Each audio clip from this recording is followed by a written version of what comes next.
So romano veramente, so contento, so romano puro sangue e me ne vanto, so romano come il sole, l'aria e il vento, che so il simbolo di questa gran città.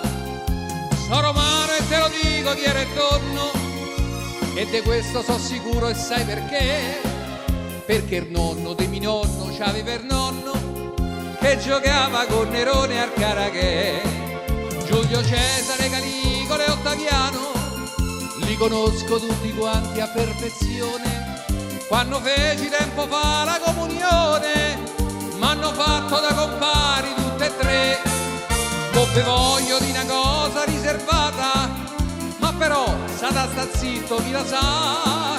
Cleopatra l'ho tenuta fidanzata, l'ho cresciuta a figli secchi e baccalà.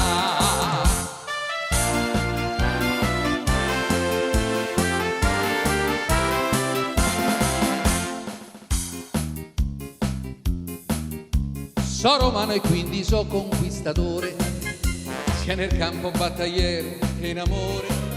C'ho un parente che faceva il gladiatore, come vedi c'è sta poco da scherzare. Si te parlo poi de nonna Giovannina, quasi un secoletto prima di sposare. Ha tenuto pure a Bali a Messalina, l'ha cresciuta a figli secchi e baccalà. Giulio Cesare, Caligula e Ottaviano li conosco tutti quanti a perfezione. Quando feci tempo fa la comunione m'hanno fatto da compari tutte e tre. Mo ve voglio di una cosa riservata, ma però sta zitto chi la sa. Cleopatra l'ho tenuta fidanzata, mi voleva incoronare.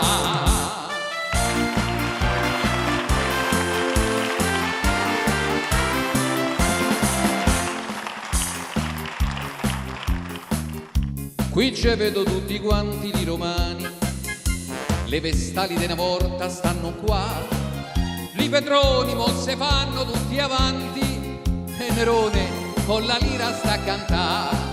Qui fra noi ci vedo tutti l'antenati, de tuo nonno, de tuo padre stanno qua. Questi sono tutti quanti reincarnati, siamo sempre quelli di tant'anni fa. Giulio Cesare, Caligula e Pompeo li conosco tutti quanti a perfezione. Quando feci tempo fa la comunione m'hanno fatto da compari tutte e tre. Mo ve voglio di una cosa riservata, ma però sta zitto chi la sa. Cleopatra l'ho tenuta fidanzata, mi voleva incoronare. Giulio Cesare, Caligula e Ottaviano li conosco tutti quanti a perfezione. Quando feci tempo fa la comunione m'hanno fatto da compari tutte e tre. Mo ve voglio di una cosa riservata, ma però sta zitto chi la sa.